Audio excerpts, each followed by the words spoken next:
શાસન સેવયા જીન શાસન સેવૈવ તેન મે સુભવે ભવે. 700 વર્ષ પહેલાની ઘટના છે. મંત્રીશ્વર વસ્તુપાલ ધોળકાના મહામંત્રી હતા. એમણે એમના જીવનકાળની અંદર 12.5 વર્ષ ધોળકાથી શત્રુંજયનો 12.5 વખત સંઘ કઢાવ્યો. છરીપાલિત યાત્રા સંઘ, અને માટે એમને આચાર્ય મહારાજોએ સંઘપતિ તરીકેનું બિરુદ આપ્યું. અને ત્યારથી મંત્રીશ્વર વસ્તુપાલ સંઘપતિ તરીકે પ્રસિદ્ધ થયા. એ મંત્રીશ્વર વસ્તુપાલ 12 વખત તો સંઘ નીકળી ગયો ધોળકાથી પાલિતાણા. 13મી વખત સંઘની શરૂઆત થઈ. અને લીમડી પાસેનું સિયાણી ગામ, અહીંથી 15-16 કિલોમીટર છે. અને સિયાણી ગામની અંદર વસ્તુપાલનો સંઘનો પડાવ હતો. ગિરિરાજ શત્રુંજયની ઉપર જઈ રહ્યા છે. શાશ્વત ગિરી છે, જેનો સ્પર્શ કરવાથી આપણું ભવ્યત્વ કન્ફર્મ થાય છે.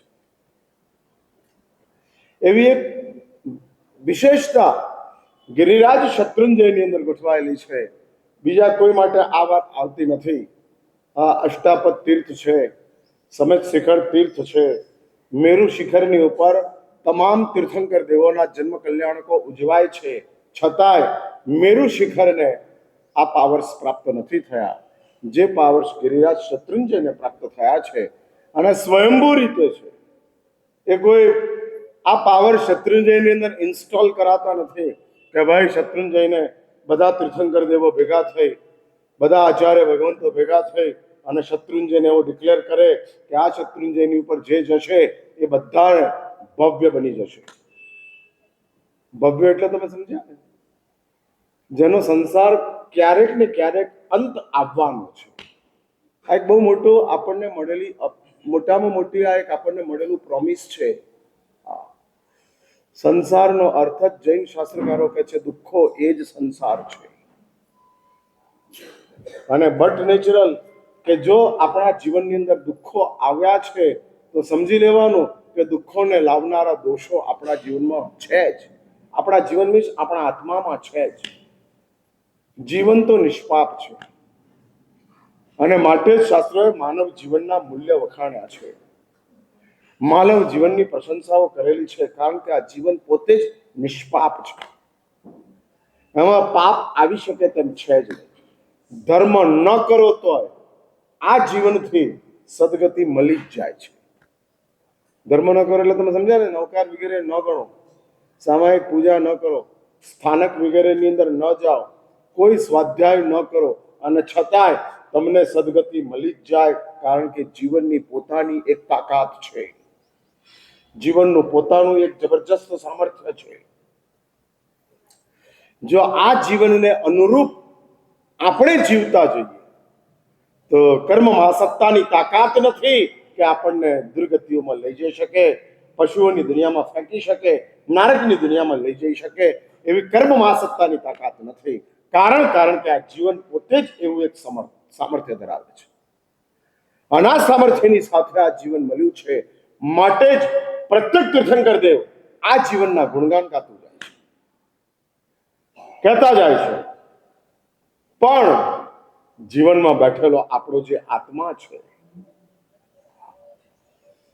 અને મળેલો એ આત્મા ગત જન્મોથી આવેલો છે. ગઈકાલે મેં કીધેલો, આજે હું ફરી કહું છું કે આ આત્મા કોઈ ઇન્ડસ્ટ્રી પ્રોડક્ટ નથી. કોઈ ઇન્ડસ્ટ્રીની અંદર આપણો આત્મા તૈયાર થયો અને તૈયાર થયેલો તે આત્મા પછી આ સંસારમાં એન્ટર થયો, અને એન્ટર થયેલો આ આત્મા સંસારમાં ભટક્યા કરે છે. ના, કોઈ સ્ટાર્ટિંગ છે જ નહીં. કોણે આત્મા બનાવ્યો? ના, બન્યો જ નથી, બનેલો જ છે. અને ચાલે છે. તમે એમ કહો કે આત્મા બનેલો છે તો તરત જ સવાલ આવે કોણે બનાવ્યો છે? કઈ એવી કેમિકલ વેલ્યુઝ છે કે જે કેમિકલ વેલ્યુને કોમ્બિનેટ કરવાથી આત્મા નામનું તત્વ પ્રગટ થાય છે? કોઈ એવી કેમિકલ નથી કે જેમાંથી આત્મા પ્રગટ થતો હોય. હા, નથી એવો કોઈ કેમિકલ. અને માટે આ આત્મા શાશ્વત છે, ચાલ્યા કરે છે.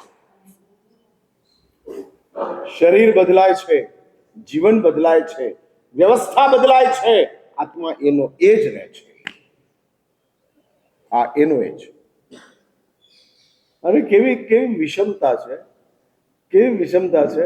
માણસ તરીકેના શરીરમાં રહેવા ટેવાયેલો આત્મા મૃત્યુ પામી અને કીડીના શરીરમાં જાય તો કીડીના શરીરમાં રહેવા ટેવાઈ જાય. હા, આપણો જ આત્મા કીડીમાં ચાલ્યો ગયો અને કીડીનું શરીર મળ્યું. કીડીનું શરીર કેવડું? એકદમ નાનું, માઇન્યુટ, માઇક્રો, નેનો. અને કીડીના શરીરમાં પણ આત્મા ગોઠવાઈ ગયો અને સેટ થઈ ગયો. હાથીના શરીરમાં સેટ થાય અને કીડીના શરીરમાં સેટ થાય. એટલે આ આત્માની ફ્લેક્સિબિલિટી કેટલી બધી છે. હા, એનલાર્જ થાય તો ક્યાં સુધી થાય અને સિંક થતો જાય, સિંક થતો જાય તો ક્યાં સુધી સિંક થતો જાય. એટલે કીડીમાં પણ આપણે રહેવા ટેવાયેલા છીએ અને માણસમાં રહેવા ટેવાયેલા છીએ અને હાથીમાં રહેવા ટેવાયેલા છીએ. બધે આપણે રહેવા ટેવાયેલા છીએ. ઓલ કીડીના શરીરમાં ગયા અને આપણે ફરિયાદ કરી કે મને આ શરીર ફાવતું નથી. ના, ફાવી ગયું. માટે તો શાસ્ત્રો એવું કહે છે કે કીડી પણ મરવાનું ઈચ્છતી નથી અને માટે શાસ્ત્રોએ કીધું કે કીડીને બચાવો તે જીવ દયા છે. ભાઈ, જીવોને બચાવવા એ જીવ દયા કેમ? કારણ કે જીવોને મરવું નથી અને તમે મારો છો, માટે જીવ હિંસા છે. જો જીવોને મરવું હોત તો જીવોને મારવી એ હિંસા નથી, જીવોને મારવા તે ઈલાજ છે. શરીરમાં આવેલો તાવ કાઢવો છે માટે ઇન્જેક્શન ઈલાજ છે. સમજજો મારી વાત. શરીરમાં આવેલો 105 ડિગ્રી તાવ આપણને સારો લાગતો નથી માટે આપણે ઇન્જેક્શન લઈએ છીએ. એ ઇન્જેક્શનને દુઃખ કહેવાય કે ઈલાજ કહેવાય? ઈલાજ. ઇન્જેક્શન દુઃખ નથી. ઇન્જેક્શન શું છે? ઈલાજ છે. ભાઈ, આ વાગે છે સોય, હા, ડોક્ટર મારે છે અને ચીસ તો નીકળે જ છે, છતાંય એ દુઃખ નથી, એ ઈલાજ છે. કારણ કે તાવ કાઢવો છે. પણ કીડીને મરવું નથી અને આપણે મારીએ છીએ માટે કીડીને મારવું તે હિંસા છે, કીડીને બચાવવું તે દયા છે. હા, બચાવી લેવી કીડીને તે દયા છે. કારણ કે એને મરવું નથી અને આપણે મારીએ છીએ. એટલે શાસ્ત્ર એવું કહે છે જીવવાનો અધિકાર સૌને સમાન મળેલો છે. તમે કોઈના અધિકારને છીનવી શકતા નથી અને અધિકારને છીનવવો એ ગુનો છે. ન છીનવાય, એનો અધિકાર છે, એ અધિકાર એને આપવો જ પડે. એટલે આ સંસારની અંદર તમામ જીવોને જીવવાનો અધિકાર છે અને એ અધિકાર હોવાના કારણે આપણે તે અધિકારને છીનવી શકતા નથી. માટે જ જૈન શાસ્ત્રકારોએ કીધું જીવોની દયા એ સર્વોત્કૃષ્ટ ધર્મ છે. કારણ કે જીવોનો અધિકાર આપણે એને સુપ્રત કરીએ છીએ. હા, એને આપતા જઈએ છીએ. જેટલા અંશની અંદર આપણે જીવોની હિંસા કરતા જઈએ છીએ, મારતા જઈએ છીએ, ત્યાં આગળ તે જીવોની આપણે ક્ષમા યાચના કરીએ છીએ. નથી મારવાના છતાં મારવા. પૃથ્વીના, પાણીના, અગ્નિના, વાયુના, વનસ્પતિના આવા તમામ જીવો એને મારવાનું કામ ચાલે છે. જીવવા માટે કેવી કમનસીબી છે. જેનું પુણ્ય ઓછું છે એ જીવો જેનું પુણ્ય વધારે છે એના દ્વારા મરતા જાય છે. હા, કીડીનું પુણ્ય ઓછું છે માટે મરે છે. માણસનું પુણ્ય વધારે છે માટે મારે છે. શક્તિ તમારી પાસે આવી અને આવેલી તે શક્તિના કારણે તમે કોકને મારતા જાઓ છો. એટલે જ આ સંસારની અંદર શાસ્ત્રો કહે છે આપણા જીવનની અંદર જે કંઈ ચાલી રહ્યું છે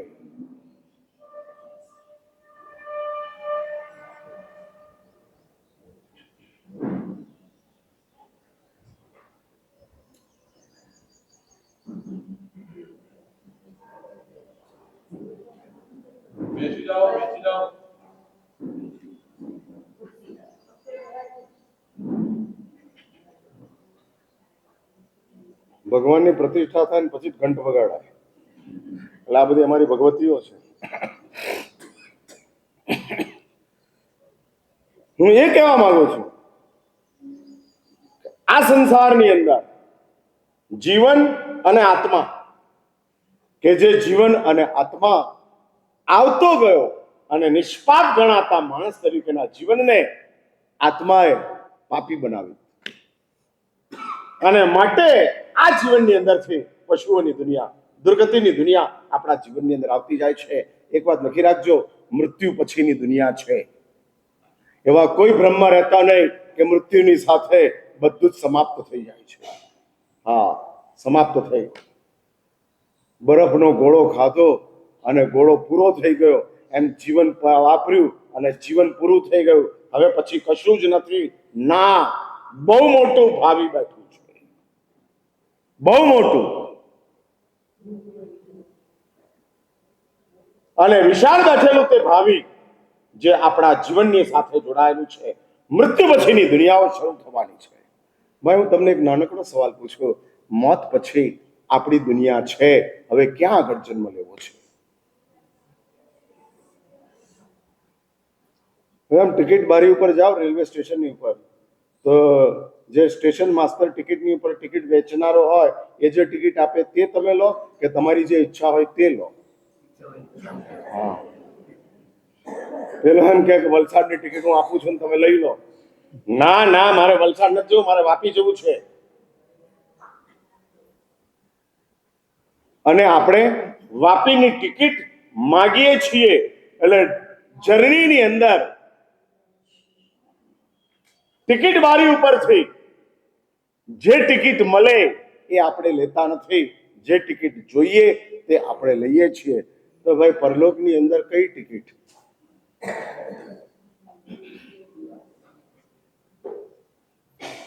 અને કઈ ટિકિટ જોઈએ છીએ? મૃત્યુ પછીની દુનિયા છે. બિલીવ ઇટ, માન કે ચલો. આમાં કોઈ એક્સક્યુઝ મળી શકે તેમ નથી. હા, કોઈ એક્સક્યુઝ. જીવનને તમે લંબાવી શકો તેમ છો, મોતને તમે અટકાવી શકતા નથી. તમારા ઈલાજ દ્વારા, તમારા ઉપચારો દ્વારા, તમારા પ્રયાસ દ્વારા તમે શરીરને વ્યવસ્થિત રાખો તો કદાચ તમે જીવનને લંબાવી શકો. હા, 100 વર્ષના થઈ શકો. પ્રધાનમંત્રીના મમ્મી 100 વર્ષના થયા. હા, હીરાબા 100 વર્ષ સુધી જીવ્યા.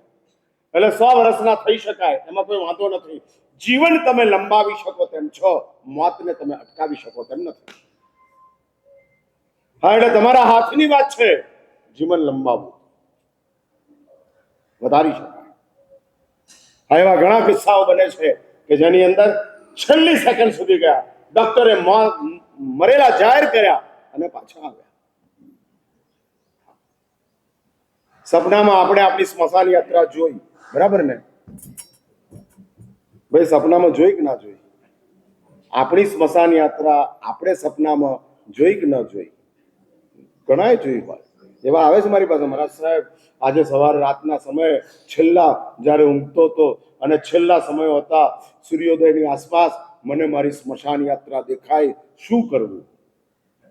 અને ક્યાંક તમે સાંભળ્યું હોય કે સૂર્યોદય વખતે સાંભળેલું સપનું 1 મહિનામાં ફળે છે.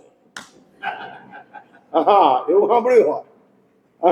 એવું શાસ્ત્રોમાં આવે છે કે ભાઈ, રાત્રિના પહેલા પરમાં આવ્યું હોય, બીજા પરમાં આવ્યું હોય, ત્રીજા પરમાં આવ્યું હોય, ચોથા પરમાં આવ્યું હોય, અને એમાં સાંભળ્યું તમે, મને કેન્સર થઈ ગયું.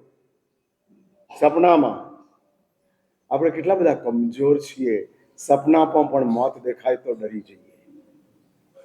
આ ભયભીત, કેટલા કમજોર, કેટલા કમજોર. કેવી સ્થિતિ છે? આમ ગમે એવા 6 પેક હો, ગમે એવા મજબૂત હો, ગમે એટલા વોકિંગ કરતા હો, ગમે એટલા યોગાસનો કરતા હો, ગમે એટલા ઇમ્યુનિટી બુસ્ટર લેતા હો, આ પ્રતિકાર શક્તિ ઇમ્યુનિટી બુસ્ટર ગમે એટલા લેતા હો, શિયાળામાં ચ્યવનપ્રાશ ખાતા હો, છતાંય સપનામાં મોત દેખાય એટલે આમ હાજા ગગડી જાય છે. सपना में है, अपना नहीं है सपना. हाँ, अपना नहीं है सपना. और सपना में भी मृत्यु दिखाई दिया, हम भयभीत हो गए, डिस्टर्ब हो गए, बेचैन बन गए, क्या होगा. અને પછી મારા જેવો એમ કે જે સપનામાં પોતાનું સ્મશાન યાત્રા જુએ ને એ લાંબુ જીવવાનો હોય તો એ લાડુની પ્રભાવના કરે.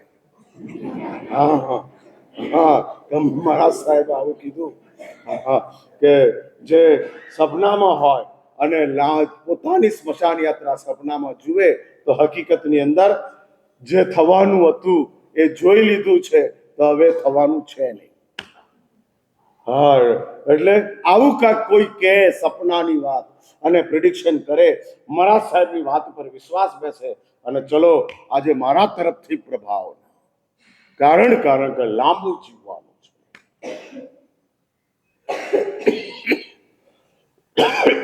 એટલે તમને મારી વાત સમજાય છે ને? હું એ કહેવા માંગુ છું કે મૃત્યુ છે, અટકાવાય તેવું નથી. ભલે ભગવાન આદિનાથ 84 લાખ પૂર્વ આ સંસારની અંદર જીવ્યા, પણ એ પણ ગયા. નિર્વાણ પદને પરમાત્મા આદિનાથે પ્રાપ્ત કર્યું દુનિયામાંથી. એટલે મૃત્યુ છે જ. તો બીજી એક વાત સાંભળી લો, મૃત્યુ પછીનો પરલોક છે જ, કમ્પલસરી. હા, કમ્પલસરી. જેમાં તમે ક્યાંય આમ તેમ આગા પાછા થઈ શકો તેમ નથી, જવું જ પડશે. તો મારો સવાલ છે કે ભાઈ મૃત્યુ પછી ક્યાં આગળ જવું? આપણે એવું ઈચ્છતા નથી, પણ સમજો કે આજે જ આપણું મૃત્યુ થઈ જાય તો આવતીકાલે ક્યાં આગળ?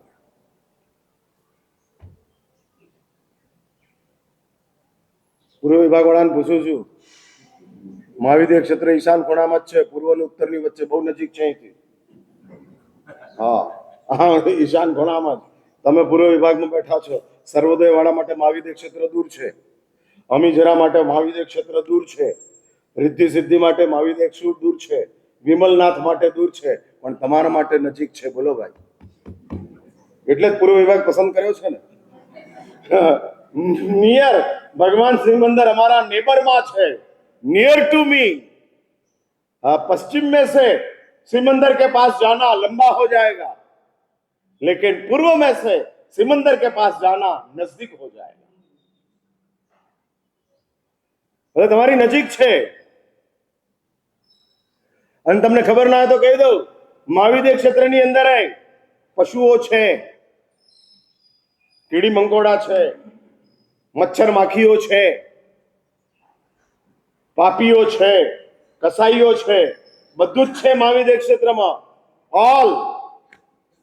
એટલે મહાવિદ્ય ક્ષેત્રમાં સિમંદર છે માટે આ બધું ના હોય, ના, આ બધું જ હોય. એટલે એવું જરૂરી નથી કે મહાવિદ્ય ક્ષેત્રની અંદર જૈન કુળ જ મળે, સિમંદર જ મળે, ભગવાન જ મળે. નો નો નો નો, નથિંગ. कुछ नहीं, सब कुछ मिल सकता है. એટલે ભાઈ તમને આ મારી વાત સમજાય છે ને? હું જે કહેવા માંગુ છું, એટલે મૃત્યુ છે, પરલોક છે. હવે પરલોકની અંદર ક્યાં આગળ જવું? અને ઇન્સાન તરીકે એક વાત બહુ સ્પષ્ટ છે કે આપણને આપણા વર્તમાન કરતા આપણા ભાવિની વધારે ચિંતા હોય. આ જ બુદ્ધિમત્તા છે. મારી ગઈકાલની અધૂરી વાત હું હવે આજે જોડું છું. પુણ્યવાન, મેં કાલે તમને સિદ્ધ કર્યું કે આપણે બધા જ પુણ્યવાન છીએ. ભૌતિક જગતમાં જેટલી જરૂરિયાતો હતી એ તમામ જરૂરિયાતો આપણને ઉપલબ્ધ થઈ ગઈ. સામાજિક જગતની અંદર જે આપણી પ્રતિષ્ઠા, નામ, કામના આ બધું હતું એ પણ આપણું એસ્ટાબ્લિશ થઈ ગયું. આપણી સામે કોઈ આંગળી કરે એવું આપણું સામાજિક જીવન નથી. એટલે ભૌતિક જગતની અંદર જરૂરિયાતો બધી પૂરી થઈ ગઈ. સામાજિક જગતની અંદર ઇજ્જત સન્માન આપણને પ્રાપ્ત થઈ ગયું, તો ધાર્મિક જગતની અંદર પણ જે ધર્મ થઈ શકે એવો ધર્મ આપણે કરીએ છીએ. બરાબર છે ને? મેં શું કીધું? થઈ શકે એવો ધર્મ આપણે કરીએ છીએ. એટલે એમાં તમે સંમત છો ને? હા, કરી શકે એવો ધર્મ કરો છો કે થઈ શકે એવો ધર્મ કરો છો? હા, થઈ શકે એવો તો રાત્રિ ભોજન છોડી શકાય એવું, કંદમૂળ છોડી શકાય એવું, હોટલો છોડી શકાય એવી. એટલે થઈ શકે. હા, ઉપવાસ ન થઈ શકે પણ હોટલ છૂટી શકે. અને શાસ્ત્રો એવું કહે છે કે ઉપવાસ કરવા કરતા હોટલ છોડવાનો ધર્મ મોટો છે. હા, એવું શાસ્ત્રો બતાડે છે. હા, કોઈ માણસ માંસખમણ કરે અને કોઈ માણસ હોટેલ છોડી દે તો શાસ્ત્રો કહે છે કે માંસખમણ વાળો કદાચ પશુઓની દુનિયામાં જાય, હોટેલ છોડનારો ન જાય. એટલે થઈ શકે એટલો ધર્મ કરો ને તમે. હું પૂછું છું કે કરી શકો એટલો કરો. કરવામાં આપણી ઈચ્છા હોય, થવામાં બતાડેલી બધી જ વસ્તુઓ. એટલે ઓપ્શન છે. દુકાનમાં માલ 500 થી માંડીને 50,000 રૂપિયાનો મળી શકે. એમ કહેવાય કે આ લઈ શકાય એવા બધા જ માલ છે, પણ ખરીદી શકાય એવો માલ કેટલો? તો કે ખિસ્સામાં હોય એટલો. હા, એટલે જેટલું તમારા ખિસ્સામાં છે એટલું તમે કૂદી શકો. 50,000 નો માલ છે, મારે લેવો છે, પણ ક્રેડિટ કાર્ડમાં એટલું નથી બોલતું બેલેન્સ. હા, એટલું બેલેન્સ બોલતું નથી, માટે નહીં ચાલે. એટલે આપણી મૂળ વાત ઉપર આવો. પરલોક છે, મૃત્યુ પછી આપણું ભાવિ. કારણ કે આપણે ઇન્સાન છીએ, પુણ્યવાન તો છીએ જ, બુદ્ધિમાન પણ છો ને? તમે બુદ્ધિમાન છો ને? એટલે હું સમજદાર લોકોને સંભળાવું છું ને, રોબોટો નથી સંભળાવતો ને.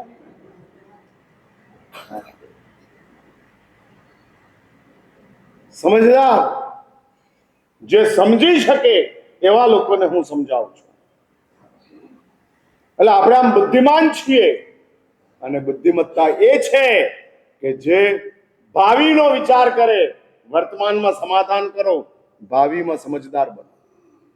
વર્તમાનમાં સમાધાન, ભાવિમાં સમજદાર. સમાધાન કરી લો વર્તમાનમાં, ચાલશે ચાલશે ચાલશે. ભાઈ ગરમી હોય અને અમે પંખા ન વાપરતા હોઈએ એ અમારું સમાધાન છે. હા, પાછળ પંખા હોય તોય ન વાપરતા હોઈએ, કોઈ રાતે જોવા આવવાનું નથી, ચાલુ કરી દઈએ તો કોઈ ખબર પડે તેવી નથી, અને છતાં અમે પંખા ન વાપરતા હોઈએ એ અમારું સમાધાન છે. એટલે પંખા ન વાપરવા તે વર્તમાનને ડિસ્ટર્બ કરવાની વાત છે, ઊંઘને બગાડવાની વાત છે, અને અમે ઊંઘ બગાડીએ છીએ. સમાધાન, કારણ અમે સમજદાર છીએ કે પંખા ન વાપરવાથી અમારા પરલોકની અંદર અમને બધી જ જરૂરિયાતો અમારી સંપન્ન થાય તેવું છે. એટલે વર્તમાનમાં સમાધાન કરો તો ભાવિ સલામત છે. સાંભળી મારી વાત? હા, એટલે વર્તમાનમાં શોખ, ભાવિ અસલામત. વર્તમાનમાં સમાધાન, ભાવિ સલામત. હા, આપણું ભાવિ સલામત થઈ જાય છે, સચવાઈ જાય છે. અમારામાં અક્કલ નહોતી માટે અમે દીક્ષા લીધી એવું માનતા નહીં. તમે શું માનો છો? તમારામાં બહુ સમજ હતી માટે તમે સંસારમાં રહ્યા એવું? તો શું જિગ્નેશભાઈ, તમારામાં બહુ સમજ હતી માટે તમે સંસારમાં રહ્યા, અને મારામાં અક્કલ ઓછી હતી માટે મેં સંસાર છોડી દીધો? શું માનો છો? શું ભાઈ બોલત ખરા યાર? હા હા, એટલે પુણ્ય નહીં, સમજથી લાચાર. હા, પુણ્ય તો છે જ, ભોગવવાનું પુણ્ય છે તો છોડવાનું પુણ્ય છે. હા, બે છે. છોડવું એ પણ પુણ્ય છે. હા, છૂટતું નથી. હકીકતમાં છૂટતું નથી એ ખોટું છે, છોડવું નથી. હા, એમ આમ શું તમને સારું દેખાયું કે જેના કારણે છૂટતું નથી? તમે જેને પકડીને બેઠા છો એમાં તમને શું સારું દેખાયું કે જેના કારણે છૂટતું નથી? નવકાર ગણનારો એમ કે નવકાર ગણવાના છૂટતા નથી, તો માનવું પડે કે નવકાર બહુ સારા છે માટે છૂટતા નથી.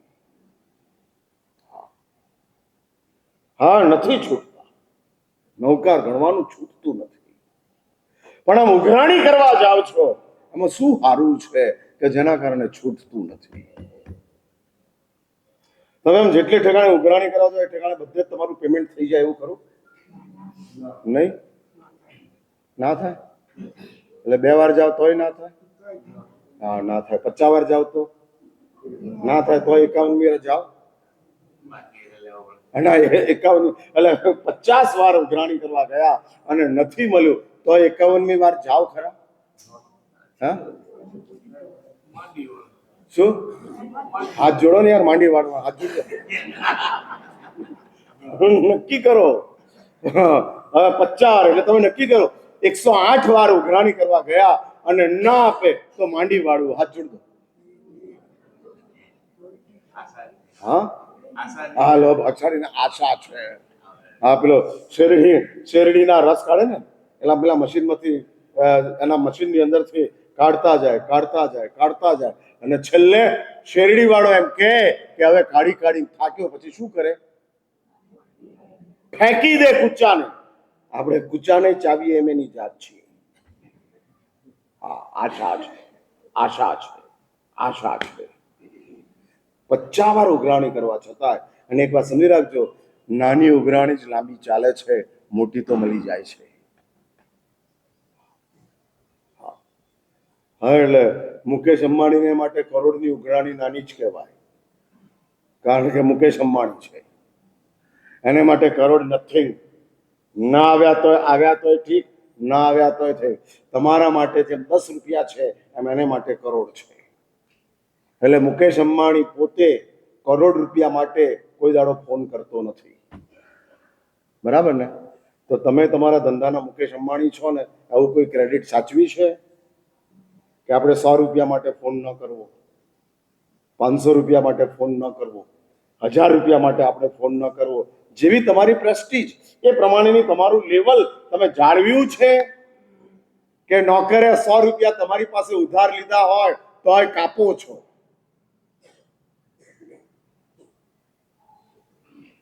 ભાઈ, મેં સવાલ કર્યો.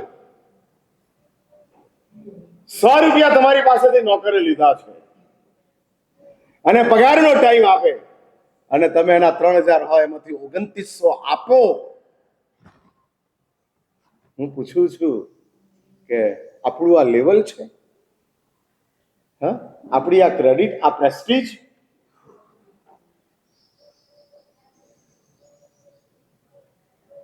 શું નક્કી કરવું છે? બોલો, જલ્દી બોલો યાર.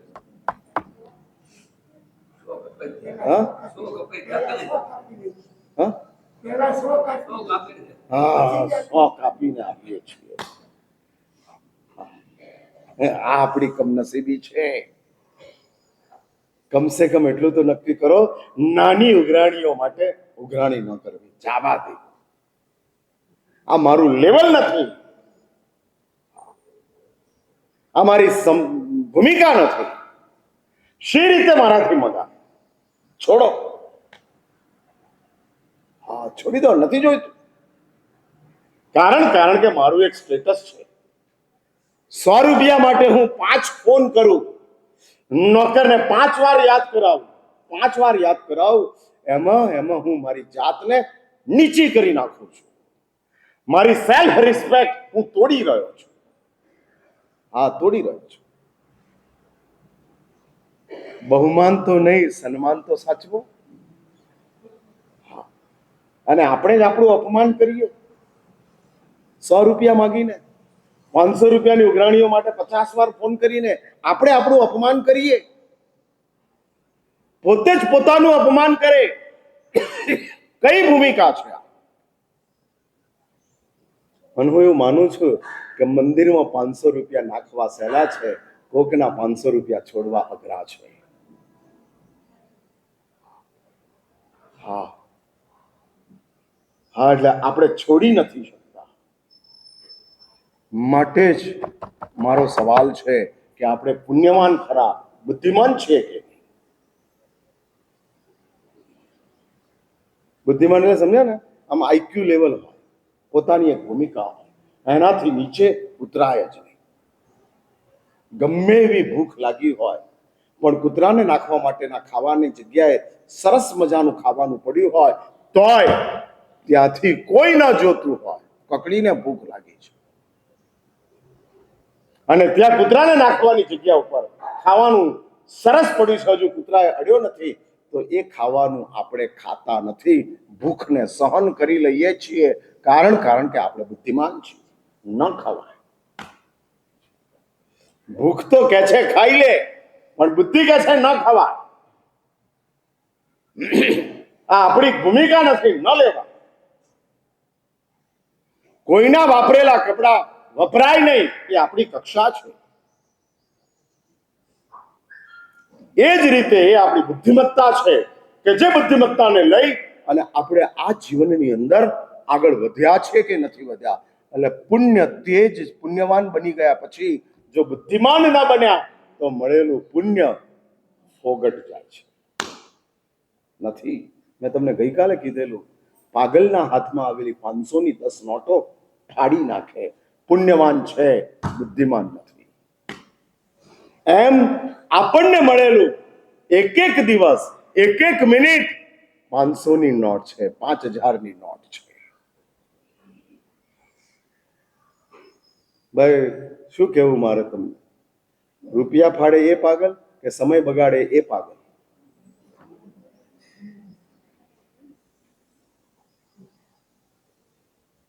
જલ્દી કિરણભાઈ, શું વિચાર કરો છો? હા, અચ્છા, એટલે તમારો નંબર શેમાં? રૂપિયા ફાડવામાં કે સમય બગાડવામાં? ક્યાં આગળ?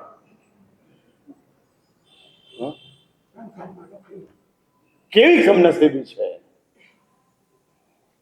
આપણી! કમનસીબી છે કે કાગળને પૈસા માનીએ છીએ અને સમયને કાગળ માનીએ છીએ. આ આપણી કંગાલિયત છે. આ આપણી કમનસીબી ચાલે છે. જે કાગળ છે 500નો, એને આપણે પૈસા માનીએ છીએ અને એને બચાવવા માટે આપણે તનતોડ પ્રયત્ન કરીએ છીએ. પૈસાને બચાવવા માટે સમય વાપરે એના જેવી મૂર્ખામી બીજી કોઈ નથી. સમયને બચાવવા માટે પૈસા વાપરી નાખે એના જેવી બુદ્ધિમત્તા કોઈ નથી. સમજને વધારવા માટે સમય વાપરી નાખે એના જેવી સમજદારી બીજી કોઈ નથી. ફરી હા, પૈસાને સાચવવા માટે સમય બગાડે એના જેવી કોઈ મૂર્ખામી નથી. આ નોટ કિયા જાય, લોક કિયા જાય. પૈસાને સાચવવા માટે તમે સમય બગાડતા જાઓ છો. જે અતિ મૂલ્યવાન છે, બહુમૂલ્ય છે, પૈસા બચાવવા છે, સમય વાપરતા જાઓ. નહીં.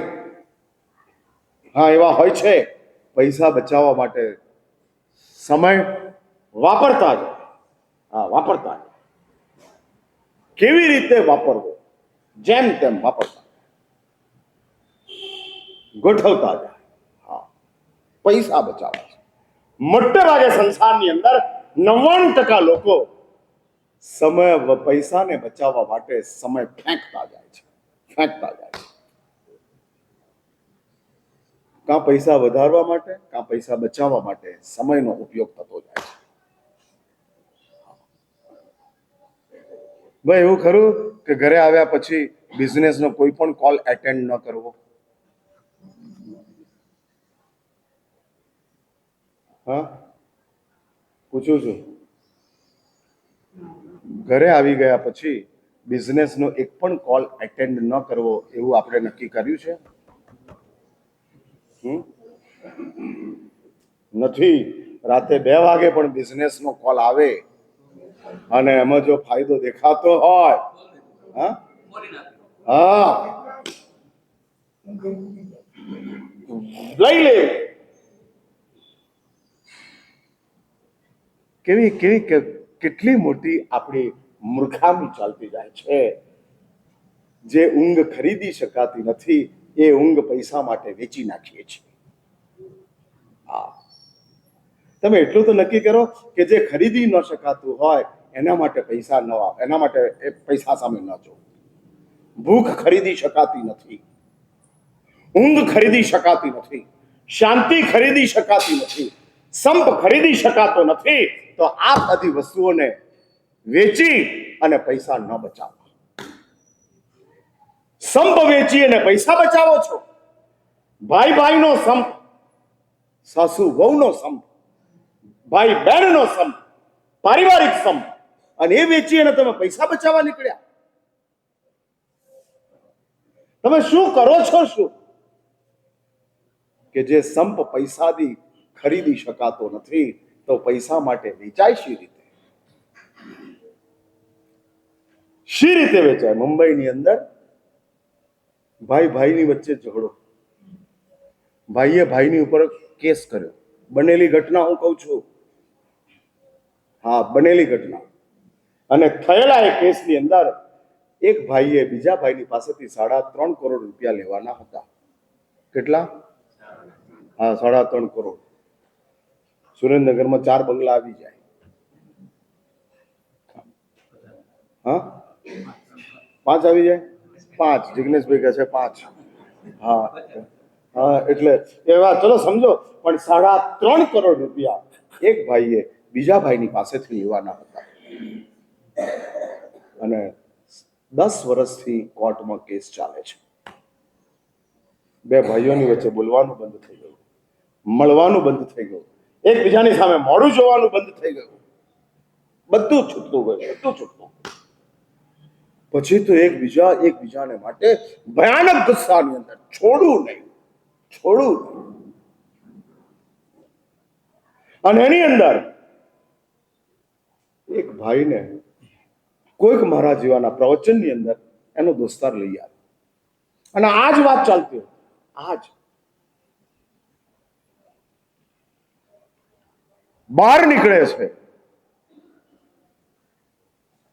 કોર્ટમાં જાય છે અને એના દોસ્તારને કહે છે કે મારા સાહેબને કહે છે કે આજે પ્રવચન સાંભળ્યું છે અને કેસ પાછા ખેંચવા છે.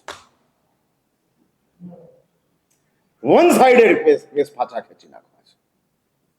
3.5 કરોડને આગ લગાડી તો નહીં જોઈએ. ભાઈ ખોવાઈ ગયો અને 3.5 કરોડ બચી ગયા તો શું કામ? અને 2 વાગે પાછો આવે છે. પાછો આવીને મારા સાહેબને કહે છે, હા, અને આવીને કહે છે કે સાહેબ આજે એક સાઈડથી કેસ ખેંચી નાખ્યો છે અને ભાઈના વકીલને કહી દીધું છે કે 3.5 કરોડ તારા મારે ના જોઈએ, મારે ભાઈ જોઈએ છે. અને સીધો એ કોર્ટમાંથી ઘરે પહોંચ્યો મોટાભાઈની ત્યાં. 10 વર્ષથી આપણી વચ્ચેના સંબંધો ખતમ થઈ ગયા આ 3.5 કરોડે. અને પેલો ભાઈ 24 કલાકમાં 3.5 કરોડ લઈ અને પેલા ભાઈની પાસે જાય છે કે લે આ લઈ લે, મારે ન જોઈએ, મેં છોડી દીધા છે, મારે ન જોઈએ. અને વરઘોડો આવ્યો મારી પાસે. હવે આ 3.5 કરોડનું શું કરવું? પૂર્વ વિભાગ વાળા મોડા મળ્યા, પહેલા મળ્યા હોત તો આપણું કામ થઈ જાય. હા હા, બધું બની જાય, તપાસણા બધું. પણ તે વખતે આવ્યા, મેં કીધું સાતક ક્ષેત્રની અંદર વાપરી નાખો. એટલે એટલું નક્કી કરો કે જે ખરીદી ન શકાય હોય તેવું હોય એને માટે પૈસાના માટે એને વેચવું નહીં. આ સંપ ખરીદી શકાય તેવો નથી, શાંતિ ખરીદી શકાય તેવી નથી, ભૂખ ખરીદી શકાય તેવું નથી, ઊંઘ ખરીદી શકાય તેવી નથી. આ 4 ચીજો લખી રાખો. સંપ, શાંતિ, ભૂખ અને ઊંઘ ખરીદી શકાય તેમ નથી. તો એના માટે પૈસાના માટે એને વેચવી નહીં. મોટે ભાગે લોકો પોતાનો સંપ, પોતાની શાંતિ, પોતાની ભૂખ, પોતાની ઊંઘ વેચી દે છે પૈસા ખાલી. અને જે પૈસા તમને સંપ આપી શકતા નથી, શાંતિ આપી શકતા નથી, ભૂખ લગાડી શકતા નથી, ઊંઘ આપી શકતા નથી, એ પૈસા તમને સુખ શું આપશે?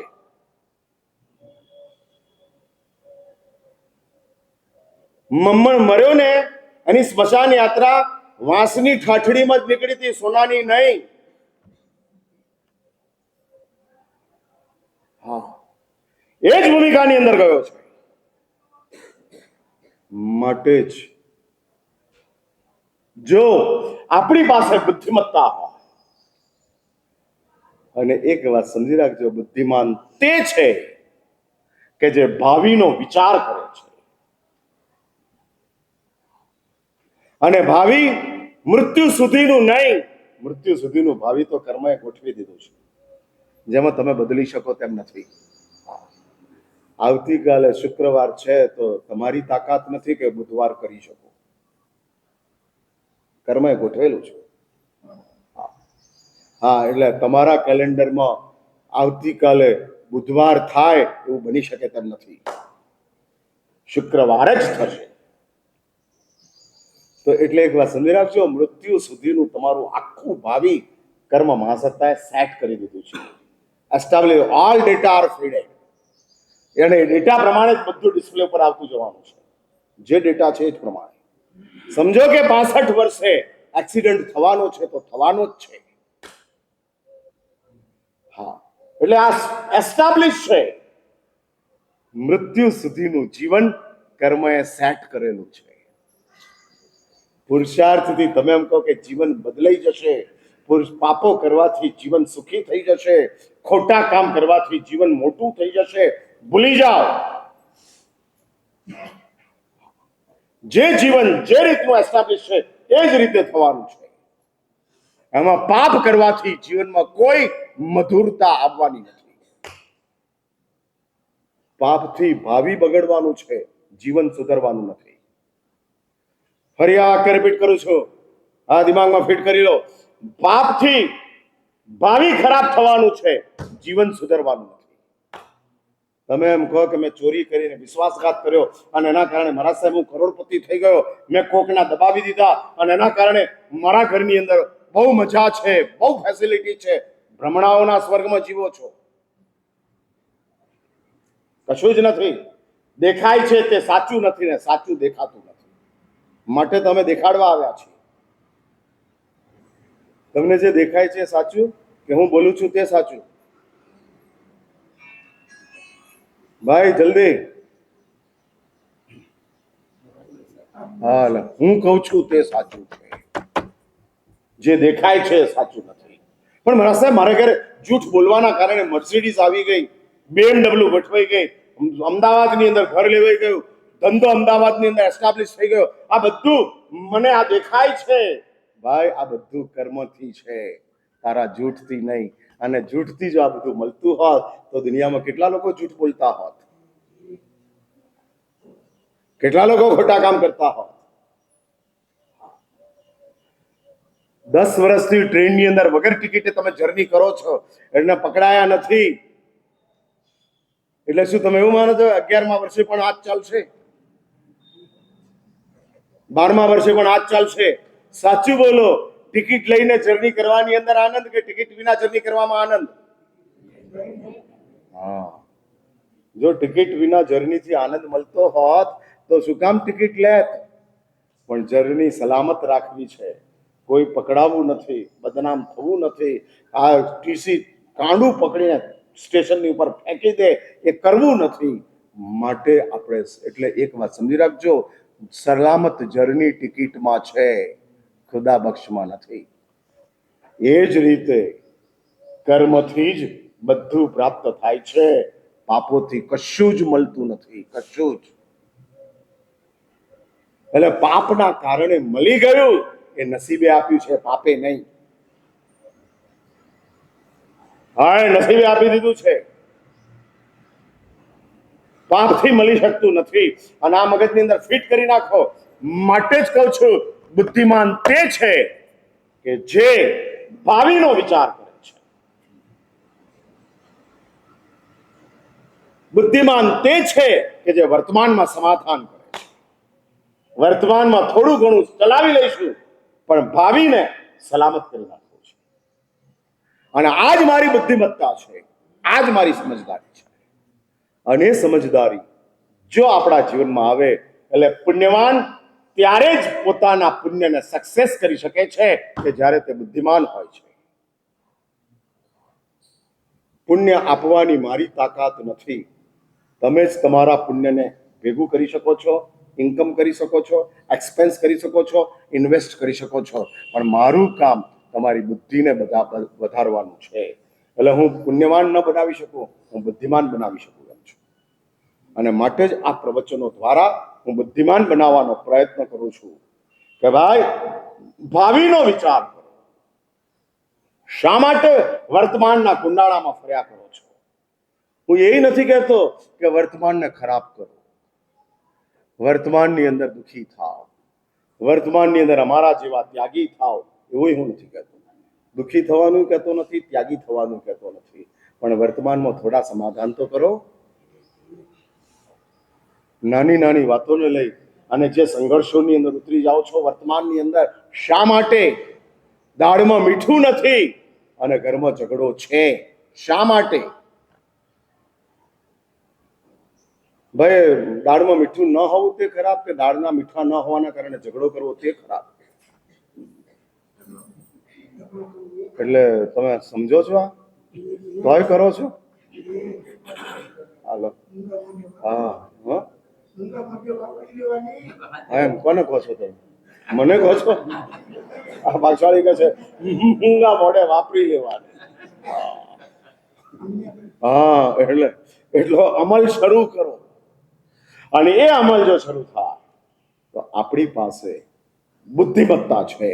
અને બુદ્ધિમત્તા, એક વાત સમજી રાખજો, પુણ્યવાન વ્યક્તિ જ્યારે બુદ્ધિમાન બને છે ત્યારે એનું પુણ્ય આપોઆપ વધી જાય છે. સ્વયંભૂ રીતે એનું પુણ્ય વિકસિત થતું જાય છે, કારણ પુણ્યવાન છે, બુદ્ધિમાન છે. હા, બુદ્ધિમાન છે એવા કઈક દ્રષ્ટાંતો શાસ્ત્રોની અંદર આવે છે. પુણ્યવાન હતો પણ બુદ્ધિમાન હતો, માટે પોતાના પુણ્યને એને વધારતો. વાપરવાથી પુણ્ય વધતું નથી, બચાવવાથી પુણ્ય વધે છે. અને જે માણસ સમજદાર હોય એ પુણ્યને બચાવતો જાય. જેમ પૈસા બચાવવા એ સમજદારી છે, એના કરતા મોટી સમજદારી પુણ્ય બચાવવું તે છે. ગુમાવેલા પૈસા પુણ્ય હશે તો મળી જશે, પણ સાચવેલા પૈસા પુણ્ય નહીં હોય તો ખોવાઈ જશે.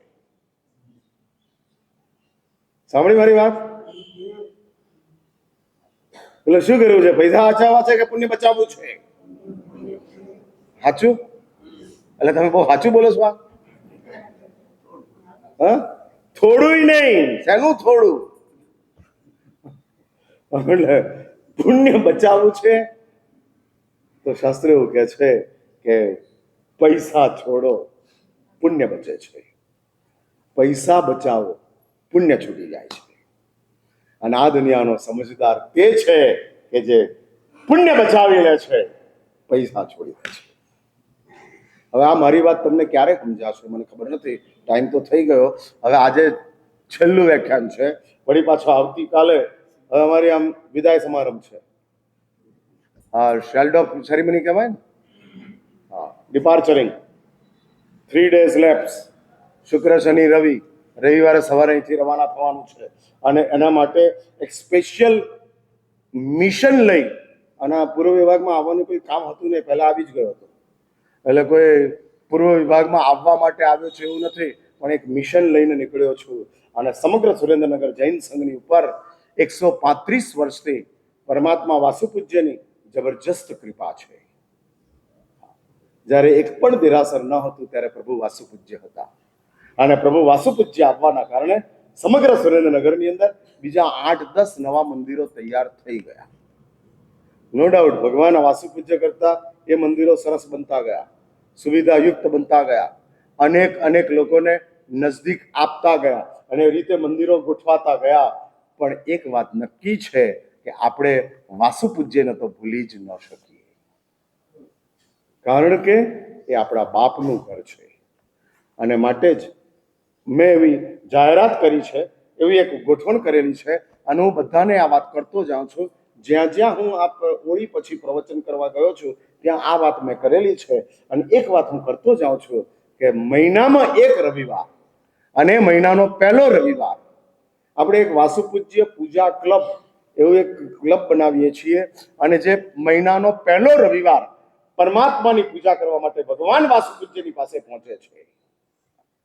ભલે વાસુપૂજ્યથી તમે દૂર હો, પણ તમને હજુ વાસુપૂજ્ય દૂર ગણતા નથી.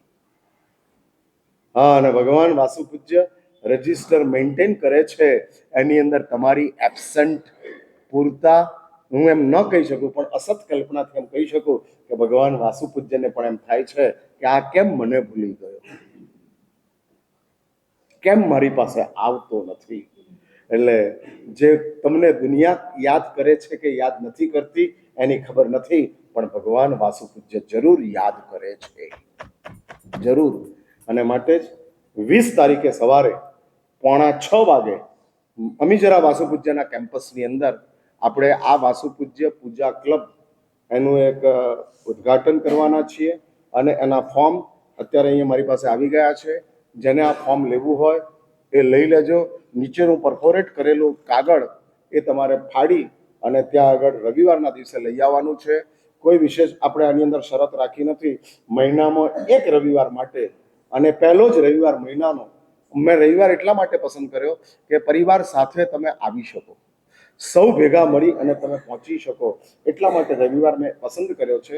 અને રવિવારના દિવસે પરમાત્મા વાસુપૂજ્યના પૂજન માટે કમ્પલસરી જેટલા અહીંયા આગળ મહાવીર સ્વામી પૂજા કરે છે બધાએ મહિનાનો પહેલો રવિવાર ભગવાન વાસુપૂજ્યની પૂજા કરવા માટે જવાનું છે. આપણે આ ક્લબની એન્ટ્રી ફી માત્ર 10 જ રૂપિયા રાખેલી છે. ટોકન તરીકે લેવાનું છે, કાંઈ વિશેષ એની અંદર છે નહીં. પણ એ નીચે કરેલી કાપલી તમારે આપી જવાની અને એની સાથોસાથ 10 રૂપિયા ભરી દેવાના પેઢીની અંદરથી. આનું એક આખો એક વોટ્સઅપ ગ્રુપ તૈયાર થશે અને રવિવારના દિવસની પૂજાનું ઇન્ફોર્મેશન તમને વોટ્સઅપ દ્વારા પ્રાપ્ત થશે. માત્ર પરમાત્મા વાસુપૂજ્યનો સ્પર્શ મહિનામાં એક દિવસ માટે થાય એની એક તમને તાજગી 29 દિવસ સુધી રહેશે, કારણ કે 135 વર્ષથી આ પ્રભુ અહીંયા આગળ બિરાજમાન છે. તમે કલ્પના કરો કેટલા ભક્તોએ ભગવાનની પૂજા કરી હશે, કેટલા ભગવાનની ઉપર અભિષેક થયા હશે, કેટલા પરમાત્માની પ્રત્યે અહોભાવ જાગૃત થયા હશે, કઈક આત્માઓની દીક્ષાઓ, ઉપદાનો, સંગો આ પ્રભુના પાવન સાનિધ્યની અંદર થયા છે. તો મહિનાનો એક રવિવાર, 12 મહિનામાં 12 જ રવિવાર અને એ મહિનાનો પહેલો જ રવિવાર પરમાત્માના પૂજનને માટે જવાનું છે. જે લોકો પૂજન કરવા માટે ન જઈ શકે તેમ હોય તે લોકો દર્શન કરવા માટે, અને દર્શનની અંદર કોઈ હિંસા છે જ નહીં, કોઈ ખોટું નથી. પરમાત્માના દર્શન એ તો આપણા માટે ઉત્તમ સુકૃત છે. માટે આ ફોર્મ અહીંયા આગળ છે અત્યારે, જેને મેળવવા હોય તે નીચેથી મેળવી શકે. પુસ્તકની વાત મેં ગઈકાલે કીધેલી, જેને પુસ્તક મેળવવું હોય તે 100 રૂપિયાની અંદર પુસ્તક પ્રાપ્ત કરી શકશે. આવતીકાલનું પ્રવચન